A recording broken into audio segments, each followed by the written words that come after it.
habíamos visto que se formaban los cordones testiculares, la túnica lujiria, y los gonadocitos llegaban y se ponían acá en medio,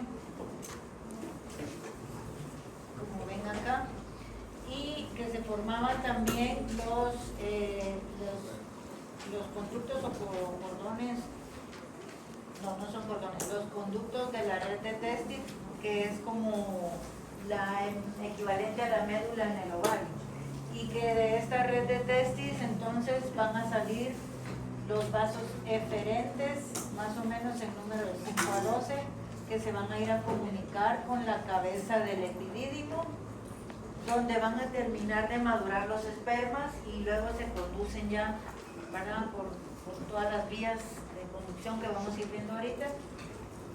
Y algo interesante es que esos vasos eferentes son lo que queda, digamos, del mesonefros, ¿verdad? Son tubos excretores del sistema mesonéfrico que persisten ahí porque pues todo lo de acá se va a ir degenerando, pero esos persisten y es la parte como sexual del riñón primitivo que queda acá, esos vasos eferentes que comunican al testículo, ¿verdad?, con el epidídimo. Entonces actúan como un eslabón o una unión entre lo que es los conductillos de la red testicular, ¿verdad?, y el epidídimo. Los cordones testiculares durante la vida fetal, ya lo vimos, ¿verdad?, en el laboratorio, van a tener dos tipos de células que serían los gonadocitos, que en este caso ya van a ser espermatogonias, ¿verdad? Van a estar acá en toda la orilla de los cordones, como lo vimos en el lab. Y también vamos a tener células que provienen de acá del epitelio, o sea, del epitelio celómico, que ahora pues es la cujinia, células que provienen de ahí, que son las células de Sertoli o células sustentaculares. Entonces hay dos tipos de células en lo que son los cordones, ¿verdad? Y también podemos observar o sea, todo el intersticio, que es esto como vellito que está acá, donde van a estar las células intersticiales o de Leydig, que aquí creo que no están demostradas todavía. Estas que ven aquí son las células de Sertoli y estas las espermatogonias que van a encontrar ustedes aquí dentro de los cordones, ¿verdad? Hay tres estructuras que son de tejido conectivo denso, como sería la túnica lujiria. También tenemos de esa túnica parten cordones testiculares, ¿verdad?, hacia el interior del testículo, y también, o sea, el mesorquio, que es esta estructura que vimos también en el laboratorio, que viene, o gubernaculum testis, ¿verdad?, que viene a detener lo que es el testículo hacia el cuerpo de Wolf originalmente, y que después se vuelve como un ligamento pues que lo va a sostener, ¿verdad?, que se llama mesorquio. Entonces esas tres estructuras del tejido conectivo, estas proceden del esbozo, ¿verdad?, del mesénquima o mesodermo, pues, pero mesénquima se llama en el embrión, del esbozo testicular. O sea, cuando se esboza el testículo, o sea, que se va a formar esa gonada, allí van a estar estas estructuras del tejido conectivo del mesénquima y se forman. Ahora bien, las células intersticiales o de Leydig, bueno, y el tejido intersticial que ven aquí, este sí ya se va a formar del mesénquima del testículo propiamente dicho, ¿verdad?, que está en medio de los cordones testiculares. Entonces tienen dos tipos de estructura que van a variar, ¿verdad?, que va a variar.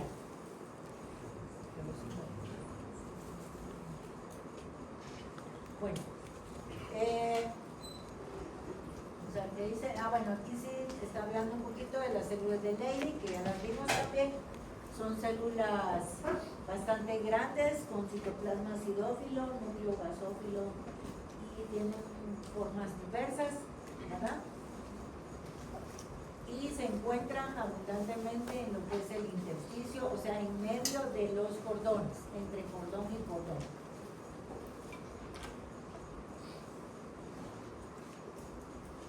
Los testículos van a sufrir una etapa de descenso, ¿verdad? Van a bajar hasta lo que es el escroto, en la parte externa del abdomen y de la parte inguinal.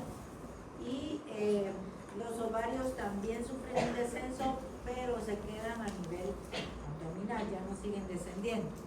Entonces, dependiendo de la especie, así van a descender antes o después, ¿verdad? En lo que es el caballo, el cerdo y el hombre empiezan a abandonar la cavidad abdominal al momento del nacimiento y a veces en el primer mes post nacimiento.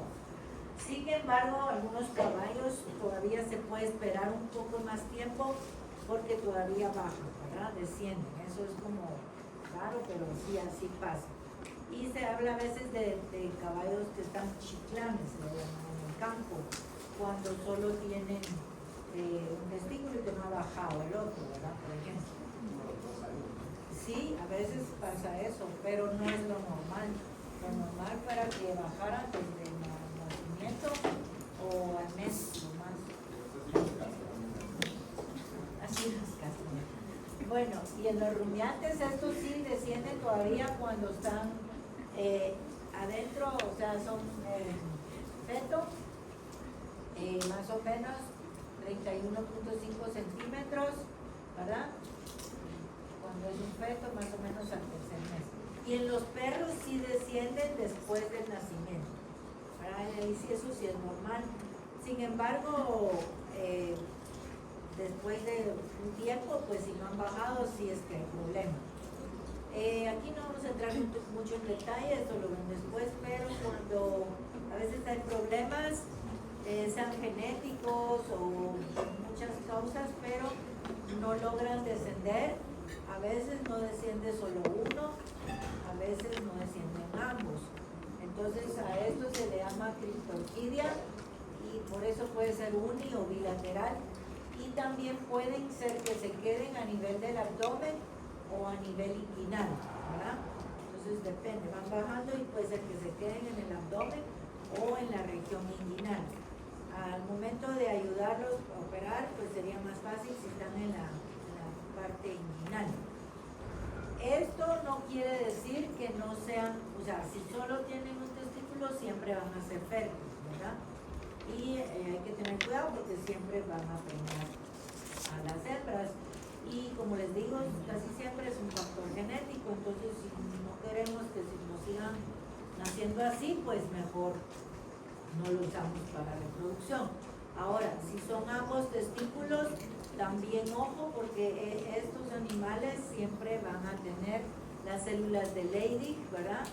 O intersticiales, y pues van a producir testosterona y por lo tanto van a tener líbido, ¿verdad? Lo único que como los testículos están adentro de la cavidad abdominal o inguinal, entonces van a sufrir muerte de espermática, o sea, ahí no nacen porque para que se lleve a cabo la espermatogénesis debe haber una temperatura menor que la del cuerpo, ¿verdad?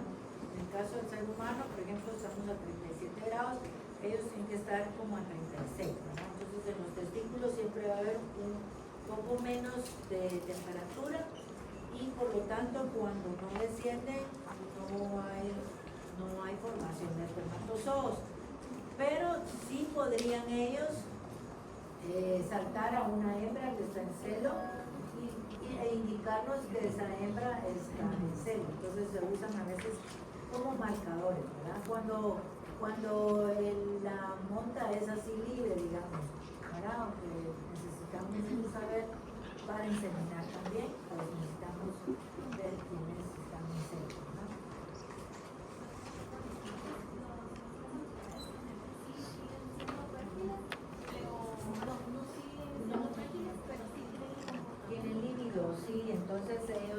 Si son ambos testículos, ahí sí no son fértiles. Si uno sí desciende, sí es fértil. Pero obviamente va a tener menos capacidad de fertilidad, ¿no? Que no es solo uno el que está trabajando. Pues aquí hago un paréntesis porque alguien me preguntó. ¿Sí? Disculpe, digamos que algún animal no siente sus testículos, entonces hay como algún periodo en el que después de ese, aunque se opere y baje, ya no está funcionando. Sí, porque se pueden llegar a atrofiar. Entonces, si se espera mucho, no. Generalmente se trata cuando no han llegado a la pubertad, ¿verdad? Usted se da cuenta cuando todavía son prepúberes. Entonces, de operarse tiene que ser ahí, para que cuando lleguen a la pubertad ya se empiezan a formar los espermatozoides, ahí sí. Pero si es mucho después, ya no.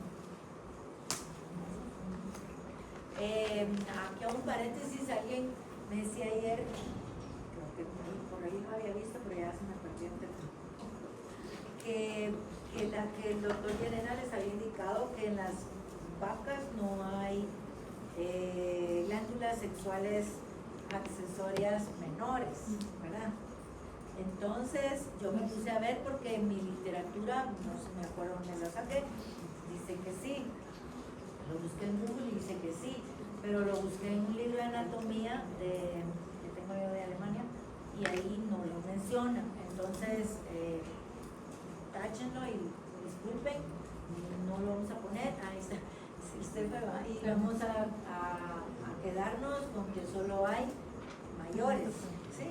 Por favor, en las vacas, para que no quede eso así en el aire de que nos contradecimos uno con otro.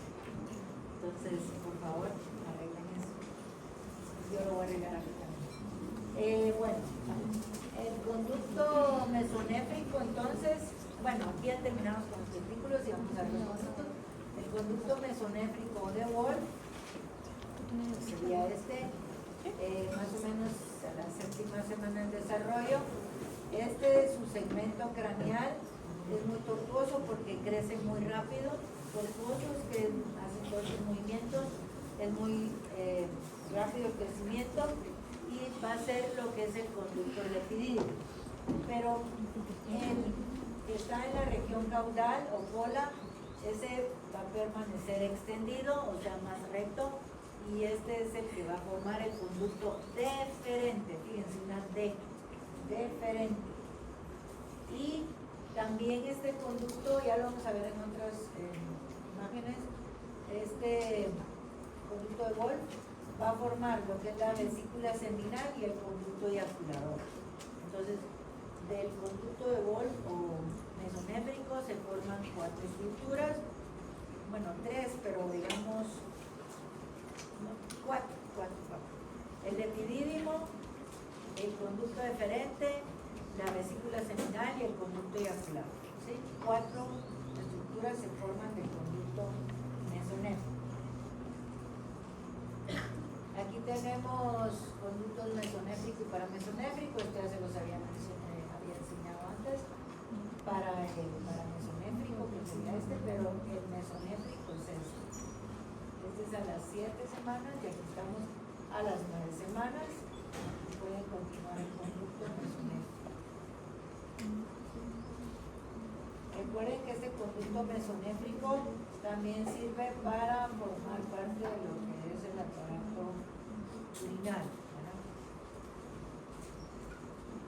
Aquí lo tienen en otro esquema que les enseñé al principio. Este sería el mesonéfrico y este es para el mesonéfrico. Y entonces, como los testículos, ya les he mencionado, forman andrógenos, ¿verdad? En sus células de Leydig, esa hormona estimula los conductos mesonéfricos o de Wolf. Y a la vez hace que los paramesonéfricos empiecen a degenerar, ¿verdad? Ya no se empiezan a seguir desarrollando, sino que se van a ir degenerando, ¿verdad? Y en las células de Sertoli, además de esto que se produce la testosterona o andrógenos, allí se produce una sustancia que se llama sustancia inhibidora mülleriana. ¿Eso qué quiere decir? Que va a inhibir al conducto de Müller, ¿sí? O paramesonefro. Entonces lo inhibe y ya no se va a desarrollar, ¿verdad? Aquí tenemos otra imagen donde pueden ver el mesonefros, sería la segunda etapa del desarrollo del riñón. Aquí tenemos el mesonefros y este es el conducto oral que va aquí a la orillita. Y acá, conforme el mesonefros, en la segunda etapa va degenerando. Esto es lo que les había mencionado, algunos túbulos mesonéfricos que están cerca del testículo. El testículo está más o menos a este nivel. Los que están muy cerca de acá, ellos siempre persisten y son los que van a formar los conductos eferentes, que serían por eso los que unen al testículo con la cabeza del epidídimo, que se forma del conducto mesonéfrico, ¿verdad?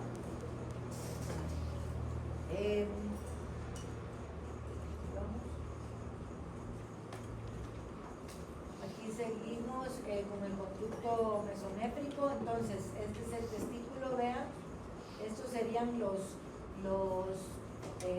conductos o conductillos eferentes, vean aquí, que están uniendo a lo que es el testículo con la cabeza del epidídimo, ¿verdad? O sea que estos son remanentes del mesonefros y son la porción sexual, por así decirlo, del riñón, porque ahí se queda, ¿verdad? Se va a quedar ahí. Y estos comunican con la cabeza del epidídimo, que es la primera porción que se deriva del conducto mesonéfrico. Veamos aquí. El conducto mesonéfrico, entonces, se va a formar el epidídimo, que es toda esta estructura, con su cabeza, cuerpo y cola, ¿verdad? Epidídimo. Luego se forma el conducto deferente, que es todo esto. Conducto deferente, que se caracteriza porque es bastante recto si lo comparan con este que está tortuoso y tiene una capa gruesa de músculo liso, ¿verdad? El conducto deferente. Luego se origina el conducto deferente, sufre en su porción terminal una evaginación y forma la vesícula seminal, ¿sí? Y entre la vesícula seminal y la uretra se forma el conducto eyaculador. Esas son las 4 estructuras que se van a formar del conducto mesonéfrico. ¿Estamos? ¿Sí?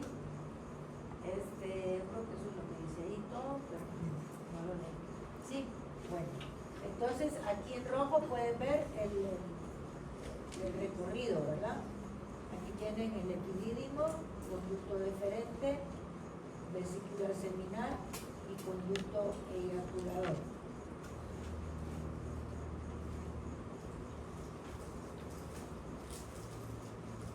Bueno, ahí, ahora no hay dudas con lo del conducto, cómo se forman esas vías, o con la formación del testículo, hasta dónde vamos, todo bien. Entonces ahorita vamos a entrar a ver lo que son los genitales externos, ¿verdad? Su desarrollo. Tanto como en la hembra, pasamos por una etapa indiferenciada, que ya la vimos, ¿verdad? Que es donde se forma el tubérculo genital a nivel del seno urogenital. Tenemos la membrana cloacal, los pliegues urogenitales a la par de la membrana y las tumefacciones o pliegues labioescrotales, que en este caso va a dar origen al escroto, ¿no? El tubérculo genital se alarga formando el falo, todavía es etapa indiferenciada, y acá ya no es membrana cloacal, sino que ya se le llama membrana urogenital, y estos siempre están a la par, ¿verdad? Y aquí ya podemos ver que se forma la membrana anal también. O sea, lo que es el tabique, ¿se recuerdan? El tabique urorectal viene y va creciendo y va a separar lo que es la membrana urogenital del anal. Y más adelante va a ser el ano y el orificio urogenital, ¿verdad? Pero hasta aquí estamos en etapa indiferenciada todavía. Esto aquí, donde está el tabique, más adelante se le llama perineo. O sea, lo que está entre el ano y la vulva, digamos, o en el caso del macho, se llama perineo. Bueno, aquí entonces hablamos desde el desarrollo de los genitales externos desde la 7ª semana, o sea, vayan viendo aquí las semanas y va entre las 7 a las 9, ¿verdad? Entonces, la masculinización se debe, ya está claro, a los andrógenos que se forman en el testículo y también ayudados por la sustancia antimülleriana formada por las células receptoras, ¿verdad? Eso hace que se desarrollen los genitales masculinos. El falo se va a alargar y agrandar para formar el pene en vez de clítoris, ¿verdad? Aquí era la hembra del clítoris. Y veamos los pliegues urogenitales, que serían estos, ¿verdad? Estos van a formar las paredes del surco, esto amarillito, es el surco uretral. Recuerden que dentro de lo que es el pene va a pasar ese orificio, bueno, después un orificio, ahorita es un surco y después se cierra, ya vamos a ver, donde va a pasar la orina, ¿verdad? Y también el seno, o sea, es una función dual la que tenemos en el pene, ¿verdad? Entonces, estos pliegues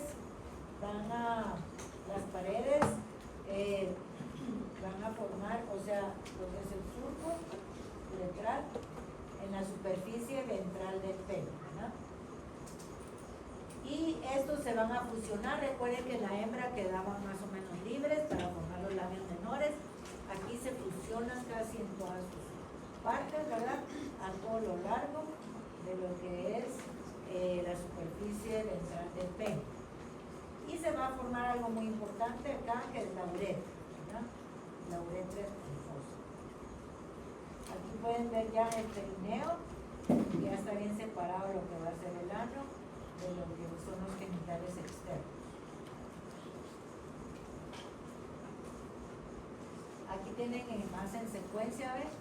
Lo que es los cuerpos cavernosos del pene, sería todo esto que está acá, que está muy lleno de vasos sanguíneos, por eso se llama así, se llama cuerpo cavernoso, lo van a ver, o ya lo vieron en anatomía, que es cuando hay lo que ayuda cuando hay erección en el pene, ¿verdad?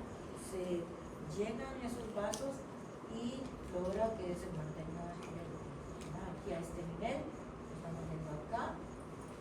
Y también tenemos el cuerpo esponjoso alrededor de la uretra, ¿verdad? Todo eso se forma aquí a partir de lo que es el tejido del falo, ¿verdad?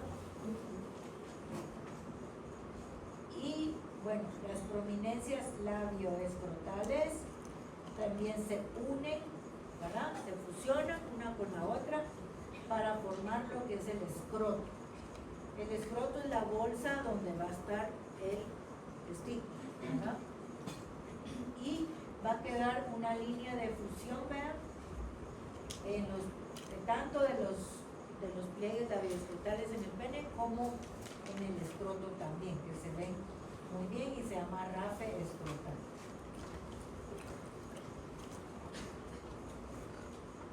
Ya en la semana número 12 se va a sufrir acá a nivel de lo que es el pene una invaginación, ¿verdad? Del ectodermo, o sea, de la piel en la periferia de lo que es el glande, ¿verdad? Del pene. Y esto va a ser para formar lo que es el prepucio, ¿verdad? Porque recuerden que el pene tiene también como una capucha que está hecha de piel y esta se puede invaginar y aquí es más o menos a la semana 12 que se está formando, ¿verdad? Y tenemos también los testículos dentro de una bolsa. Entonces están bien protegidos los genitales externos del macho, ¿verdad? Y de la hembra también.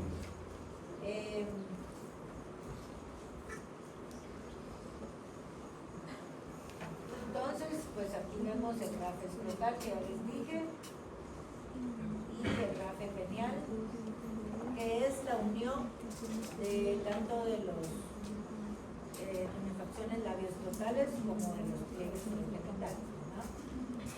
También se observa el cuerpo cavernoso, aquí sí ya está cerrado, ¿verdad? Cuerpo cavernoso del pene y la uretra esponjosa con su cuerpo esponjoso y la luz, ¿verdad? Que estaría ahí de la uretra.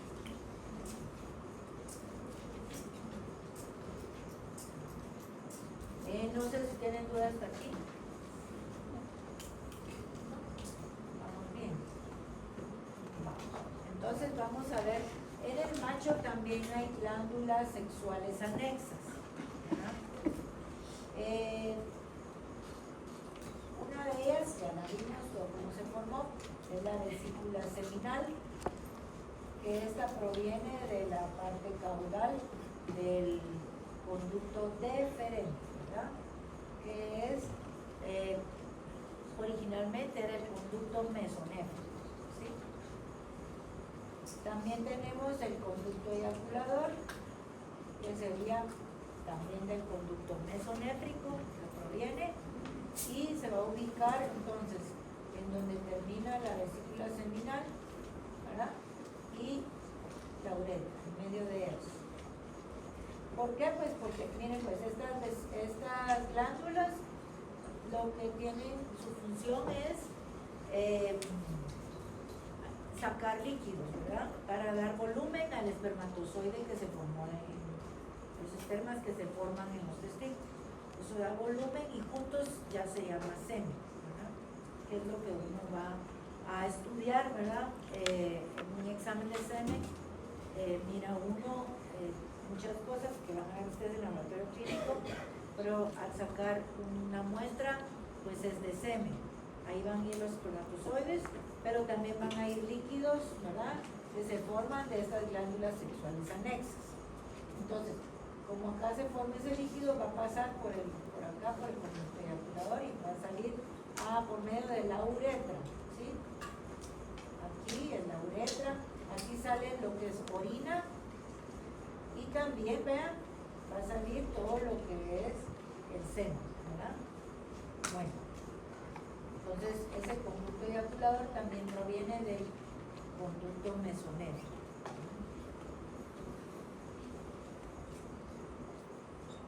Tenemos otra glándula que es muy importante, también es una glándula bastante grande que se llama próstata, y esta sí deriva del seno urogenital, por eso lo ven en amarillo. Todo esto que está en amarillo proviene del seno urogenital que estuvimos viendo ayer, ¿verdad? Entonces está la vejiga urinaria en amarillo porque viene de la parte inicial del seno urogenital. Y luego tenemos lo que es la próstata, aquí. Se origina, dice acá, por múltiples evaginaciones a partir de la porción prostática de la uretra. Aquí está la uretra prostática, ¿bien? Esta viene y sufre varias evaginaciones, o sea, sale y forma la próstata, ¿verdad? Esa va a crecer dentro del mesénquima que está aquí, ¿eh? Y las glándulas bulbouretrales, esas son pequeñitas como el tamaño de un guisante. Esa es la otra glándula anexa, ¿verdad? Son pequeñitas y se desarrollan también por evaginaciones de la membrana de la uretra. Todo esto ya es la uretra. Y viene siempre pues de toda esta parte del seno urogenital, ¿verdad? Como siempre les menciono que la parte del músculo o tejido conectivo o vasos sanguíneos seno, ¿verdad?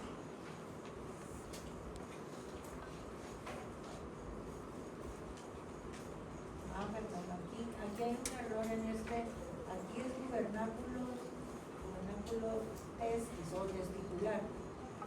Le faltó aquí testicular. Tiene ese error, ¿no? Porque solo gubernáculum es cuando es la bona diferenciada. Y tenemos esta tabla, la tienen ustedes en sus copias. Aquí es como para resumirles prácticamente todo lo que hemos estado viendo y para facilitarles, ¿verdad? Entonces, por ejemplo, tenemos la estructura embrionaria y qué va a derivar o qué se va a formar en el macho y qué se va a formar en la hembra, ¿verdad? Entonces aquí tenemos, por ejemplo, de la gónada indiferenciada se va a formar el testículo en el macho y el ovario en la hembra. De la corteza de la gónada indiferenciada se va a formar los túbulos seminíferos y los folículos ováricos, ¿sí? Y de la médula de la gónada indiferenciada se forma la red testicular y la médula o red ovárica. ¿Estamos? Así se va todo. Por ejemplo, el gubernáculo se forma el gubernáculum testis o mesorquio en el macho y en la hembra el ligamento ovárico o mesovárico y el ligamento redondo uterino. Y así nos vamos con todas las estructuras para que ustedes puedan ir estudiando más fácilmente, ¿verdad? Los túbulos mesonéfricos, o sea, del mesonefro, van a dar origen solo en el macho, ¿verdad? A los conductillos eferentes. Y en la hembra se forman estas dos estructuras que son remanentes, o sea, quedan vestigios. El conducto mesonéfrico o de Wolf da origen al epidídimo, ¿verdad? Al conducto deferente, conducto eyaculador y vesícula seminal. Pero recuerden lo que les he estado diciendo, a nivel renal también va a formar los uréteres, la pelvis, los cálices y túbulos colectores. O sea, todas las vías urinarias se originan del túbulo mesonéfrico de Wolf, ¿sí? O sea, las vías de conducción del macho en aparato reproductor y las vías de conducción en lo renal se originan de el conducto mesonéfrico. En la hembra, obviamente, en lo renal también, ¿verdad? Pero de ahí todo lo demás son remanentes. El conducto paramesonéfrico, al revés, pues en el macho no se va a seguir desarrollando, ¿verdad? Esto es como un agregado nada más, pero no es que funcione. Y en cambio en la hembra sí, ¿verdad? Se forma todo lo que estamos viendo, la tuba uterina, el útero y la porción superior de la vagina y ligamento ancho del útero. Del seno urogenital, vean, aquí se forman varias cosas. Tanto en macho como en hembra se va a formar la vejiga urinaria y la uretra, ¿sí? Aquí se excepto la fosa navicular, esa es como una excepción porque en el hombre existe una estructura que se llama así, que tal vez la miren en anatomía o no, porque es su tercer mano. Y se forma también, o sea, está el utrículo prostático, la próstata y las glándulas biliares. Y en la hembra, pues igual la vejiga urinaria, la uretra, parte inferior de la vagina y las glándulas uretrales y parauretrales y vestibulares mayores. Y así nos vamos. Todo eso nos va a servir ya para estudiar el resumen. El tubérculo del seno. Va a formar el himen en la hembra y el folículo seminal en el macho. ¿Cuál es el folículo seminal del macho? ¿Dónde está? ¿Por qué es?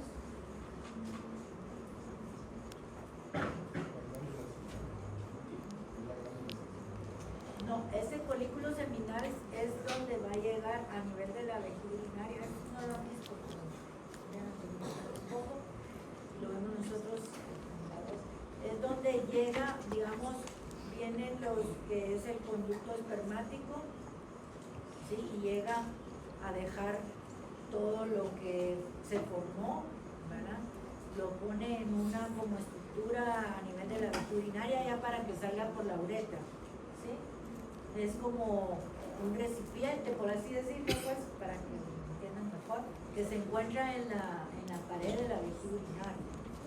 Entonces ahí está ese folículo seminal, que es donde a donde llega el semen, ¿verdad? Ya para salir por la uretra.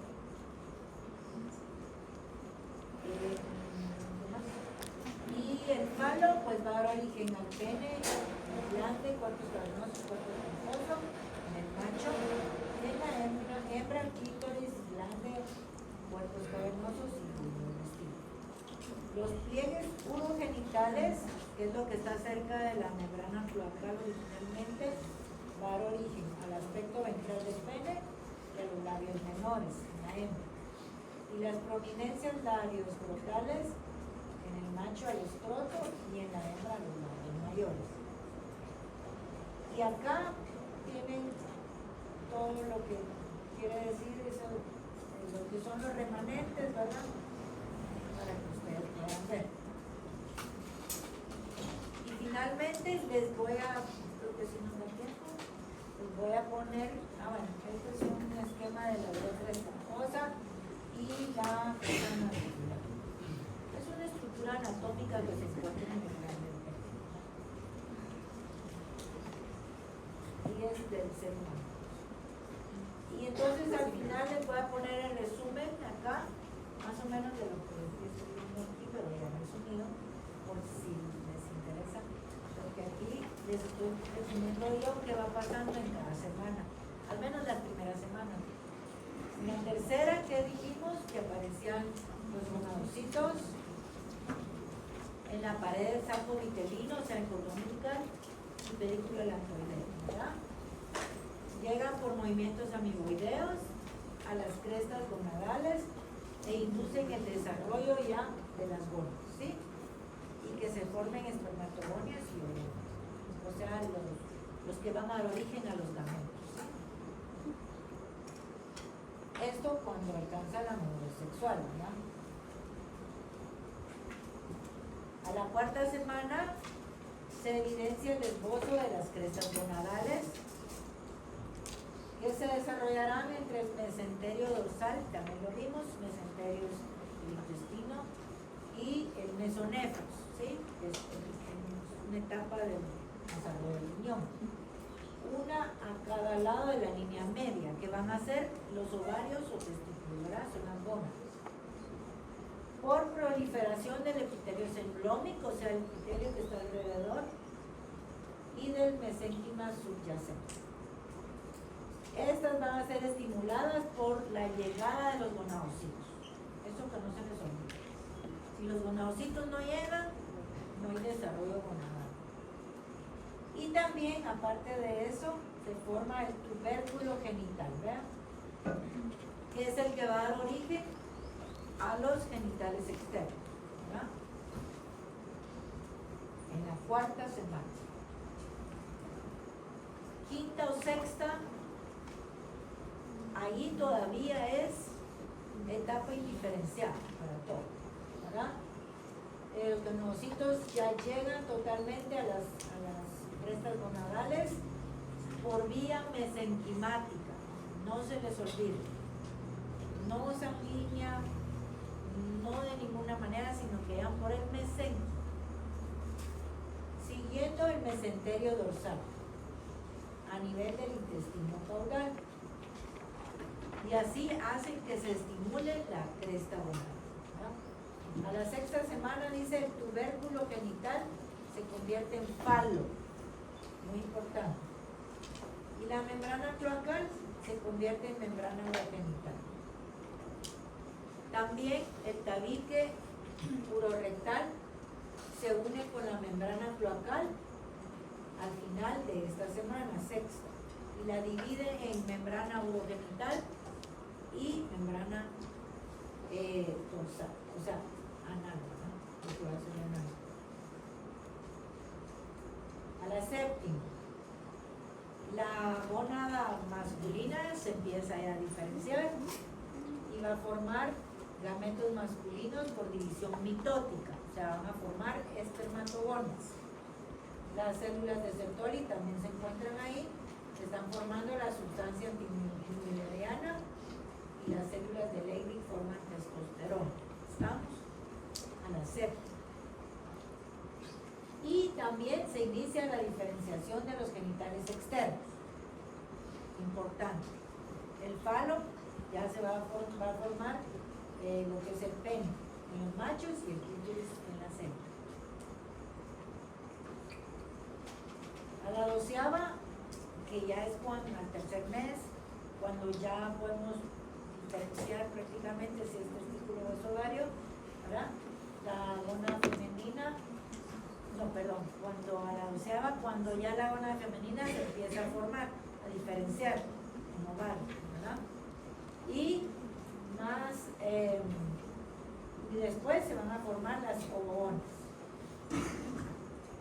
y las células foliculares para formar folículos primarios. Y los sexuales, los órganos sexuales externos, como conductos también genitales y glándulas sexuales, ya van a estar diferenciadas según el sexo del ser vivo en formación, ¿verdad? Pero se van a seguir desarrollando. Entonces fíjense en esto, el ovario todavía de la hembra no está bien diferenciado, comienza a diferenciarse a la 12ª, pero todo lo demás sí ya está diferenciado y se sigue desarrollando. ¿Estamos? Y hasta ahí llegamos. No sé si tienen alguna pregunta. ¿Alguna? Igual si tienen dudas de cuando